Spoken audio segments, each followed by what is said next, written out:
Salut, chers auditeurs. Merci de nous suivre tout le temps et aujourd'hui pour cette nouvelle séance de formation en comptabilité. Je me présente toujours. Voilà. Je pense qu'il est important pour moi de me présenter à chaque fois que je fais ces vidéos.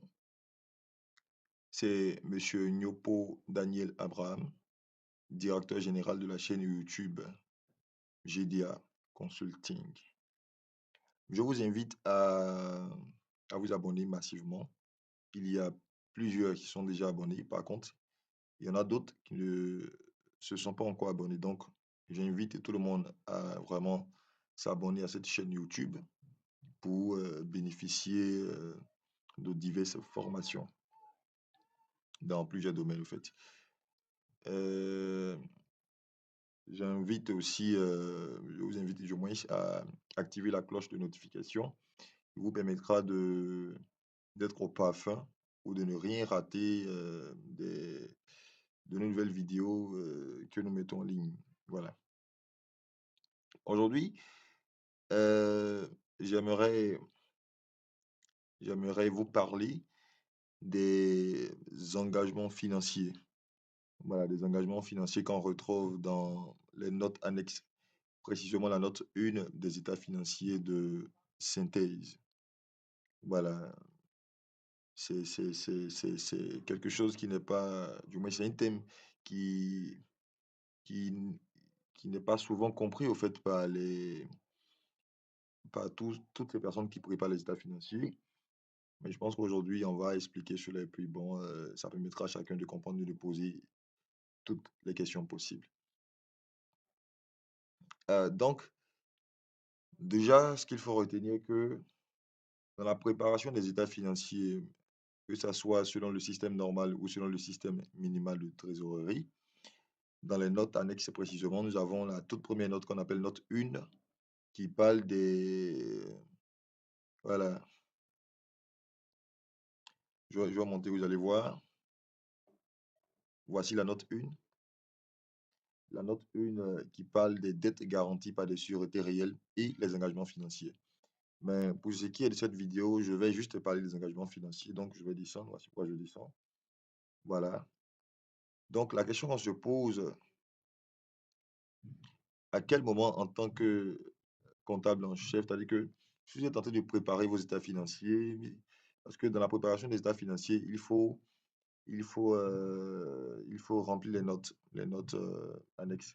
Quand on parle de notes annexes, ce sont des informations complémentaires qui viennent compléter le bilan, compléter le compte des résultats et même compléter le tableau de flux de trésorerie. Donc, voilà, on a plusieurs notes selon les différents systèmes de présentation. Et donc, comme je disais, les notes annexes sont des informations complémentaires, voilà, qu'on doit communiquer. Voilà. Cela permettra aux utilisateurs des états financiers de peaufiner au fait leur analyse, voilà, ou encore de donner, de faire un bon jugement. C'est important, c'est important. Et donc, parmi toutes ces notes, nous avons la note 1, et là, on parle d'engagement financier. Donc, c'est quoi? Parce qu'il faut savoir c'est quoi un engagement financier avant de communiquer une information, voilà, sur les engagements financiers. Voilà.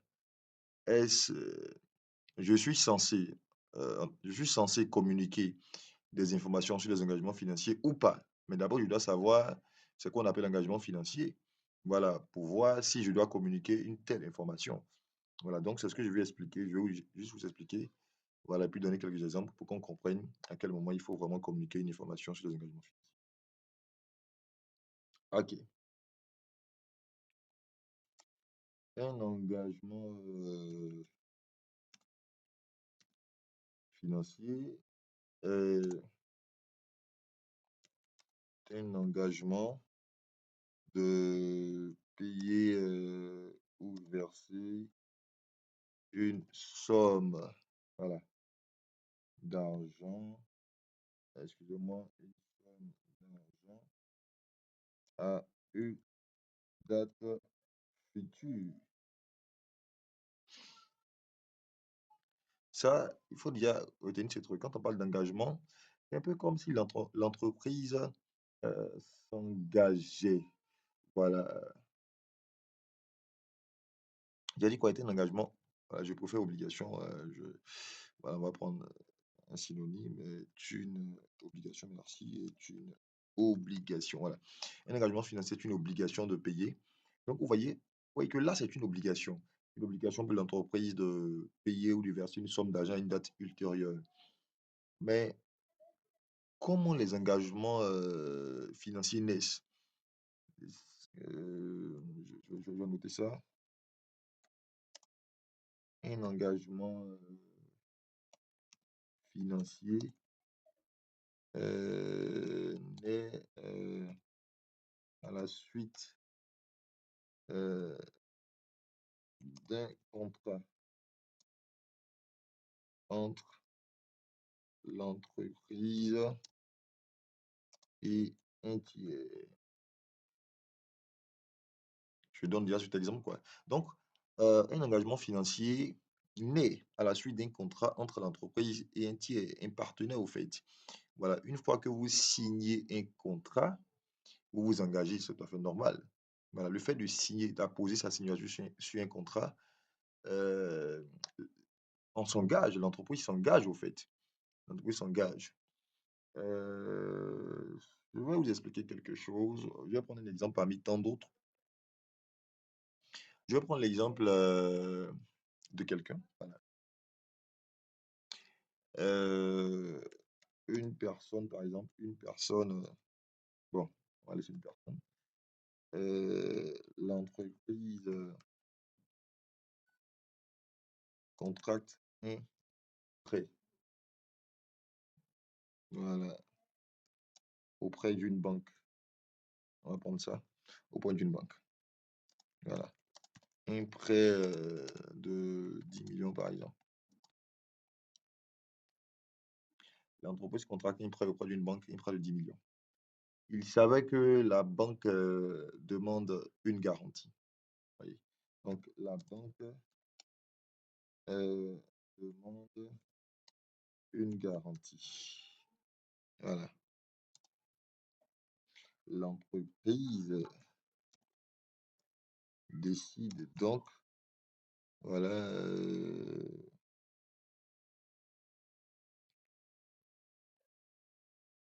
voilà, de mettre en garant son terrain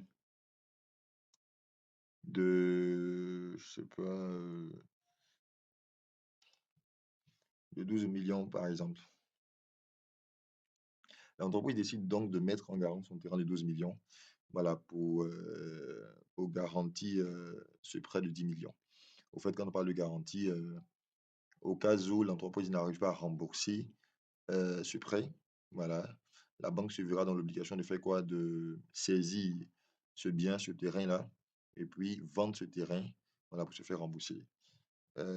Et ça, ici, c'est une hypothèque, au fait. On parle d'hypothèque. Voilà, donc, je vais mettre ça ici. Voilà, donc, je vais mettre ici. Hypothèque. Voilà, une hypothèque est une garantie qui porte sur un bien immeuble, c'est-à-dire un terrain ou bien un bâtiment. Voilà, donc, voici un peu, je viens de présenter le truc, hein, voilà. Donc, je dis quoi? Voici un peu la situation. Donc, nous sommes dans une entreprise qui a contracté un prêt auprès d'une banque. Et puis, un prêt de 10 millions, bien sûr, la banque nous a demandé une garantie et donc l'entreprise a décidé de mettre en garant son terrain de 12 millions et donc d'hypothéquer son terrain. C'est donc une garantie.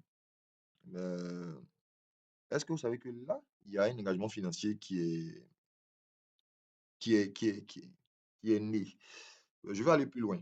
Quand on parle d'engagement financier, c'est aussi des engagements hors bilan. En fait, ce sont des engagements qui ne sont pas comptabilisés,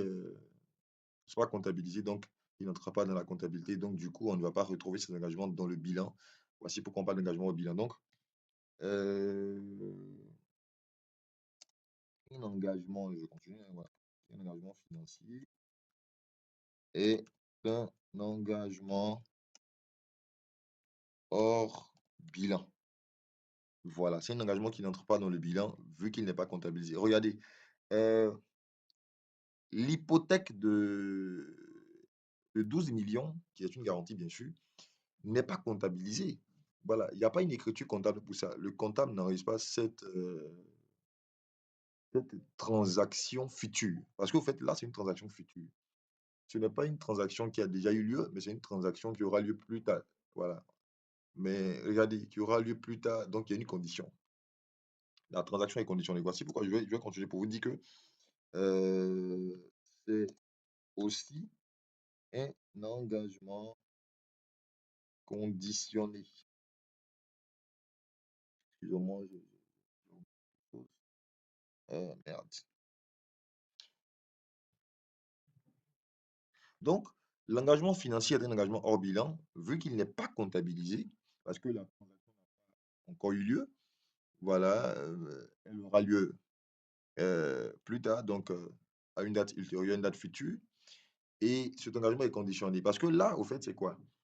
Euh, Si l'entreprise n'arrive pas à rembourser le prêt, alors la banque va, du moins la garantie sera activée. Mais si l'entreprise arrive à rembourser le prêt, je pense que cette garantie disparaît, elle n'a plus son sens. Voilà, elle n'a plus son importance. Voilà. Donc, euh, un résumé, un engagement financier, c'est vrai, est une obligation de payer ou de verser une somme d'argent à une date ultérieure au futur, mais c'est aussi un engagement hors bilan parce que la comptabilité n'enregistre pas au fait ces engagements-là. Parce que sachez que dans le bilan, au niveau du passif, le passif, quand on parle du passif, ce sont des engagements en fait. Mais ce sont des engagements dans le bilan. Parce qu'il y a ce qu'on appelle engagement dans le bilan, puis un engagement hors bilan. Donc, les engagements financiers que vous voyez dans les notes annexes, posément au niveau de la note 1, ce sont des engagements au fait hors bilan, qui n'ont pas été enregistrés, comptabilisés au fait. Voilà, ce sont des engagements au fait conditionnés. Vous voyez là, j'ai pris l'exemple de la garantie, c'est un engagement conditionné. Voilà, c'est pas forcé. L'entreprise euh, voilà, ne va pas forcément, je dirais, comment je peux dire, faire sortir de l'argent, en fait. Voilà, ne va pas forcément payer cette somme d'argent. Non, non, non. C'est, le terrain ne sera pas forcément saisi pour être vendu. Non. Au cas où on arrive à rembourser, ça disparaît. Vous voyez? Donc, c'est ce qu'on appelle engagement financier. C'est ce qu'on appelle engagement financier. Donc, je reviens ici. Vous voyez ça? Voilà. Donc là, quand c'est engagement financier, quand on descend tout ça, ce sont des types d'engagements financiers. Pourquoi? Parce qu'on peut avoir plusieurs types d'engagements financiers. Il y a divers engagements financiers. Donc, ce que, selon mon exemple, l'exemple ici, c'est l'engagement financier, comme vous regardez, c'est quoi? C'est ici, c'est une garantie, c'est une hypothèque au fait de 12 millions. Voilà, une garantie de 12 millions, bien sûr, dont la valeur équivaut à 12 millions. Donc ici, je vais chercher parmi les divers je vois ici, ici, c'est-à-dire que j'ai retrouvé au fait dans la liste l'engagement financier qui est né. Vous voyez un peu? L'engagement financier qui est né, c'est hypothèque. Donc, c'est ici, normalement, je dois sur cette ligne là pour pouvoir faire quoi? Mettre le montant de l'engagement financier qui est de 12 millions, parce que c'est 12 millions. Et c'est là qu'il y a hypothèque. Hypothèque. Maintenant, là, vous voyez, il y a trois colonnes. Donc, je mets ça où? Je vois engagement réciproque, engagement donné, engagement reçu. Donc là, il faut que j'explique ça pour qu'on comprenne où on doit mettre. Dans réciproque, dans donné ou dans reçu. Voilà, c'est bon. Mais d'abord, je précise que dans une entreprise, pour ce exemple-là, voilà, il faut, en tant que comptable, parce que c'est le comptable en chef, ou si vous voulez, le directeur financier qui est en charge de la préparation des états financiers. Donc, pour pouvoir identifier, je dirais, pour pouvoir identifier, parce que pour communiquer une information sur les engagements financiers, il faut être au parfum des différents contrats. Voilà. Un contrat de prêt avec des garanties, tout. Il faut être au parfum de ces contrats.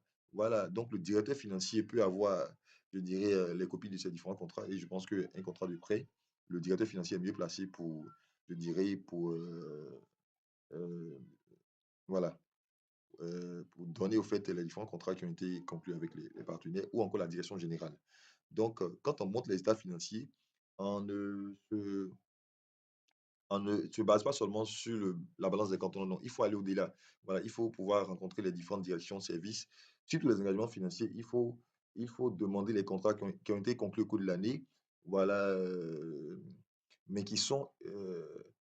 dont les transactions n'ont pas encore eu lieu. Parce que c'est vous savez, il y a des contrats qui ont été signés, qui ont été conclus, dont les transactions, en fait, n'ont pas encore eu lieu. Quand les transactions n'ont pas encore été effectuées, au fait, vous allez voir que ça n'entre pas dans le bilan. Donc, du coup, ça doit apparaître dans les états financiers, mais dans les notes annexes, précisément engagement financier.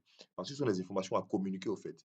C'est important, pourquoi? Parce que ça a de l'influence sur le jugement des utilisateurs des états financiers, sur les analyses qui seront faites, les appréciations, ainsi de suite. Parce il y a plusieurs partenaires qui, je dirais, ont besoin de vos états financiers ou encore ont besoin de vos informations financières pour analyse. Voilà, donc ici, c'est engagement réciproque, c'est engagement donné ou c'est engagement reçu. Voilà, c'est engagement réciproque donné ou reçu. Quand on parle de réciprocité, ça veut dire que c'est un engagement pris de part et d'autre entre les 2 parties. Vous voyez ici, nous avons l'entreprise, nous avons la banque. Donc on a 2 parties. On a l'entreprise, on a la banque. Mais regardez, ici, l'entreprise, vous voyez, l'entreprise a mis en garant son terrain de 12 millions. Donc ici, c'est l'entreprise qui a l'entreprise a pris l'engagement de faire quoi? De rembourser, le prêt, voilà, heu heu heu heu heu en mettant en garant son terrain. Donc là, c'est pas un engagement réciproque. C'est pas un engagement qui a été pris de part et d'autre. C'est un engagement donné par qui? Par l'entreprise. Donc pour l'entreprise, c'est un engagement donné. Si j'étais au niveau de la banque, j'allais dire engagement reçu.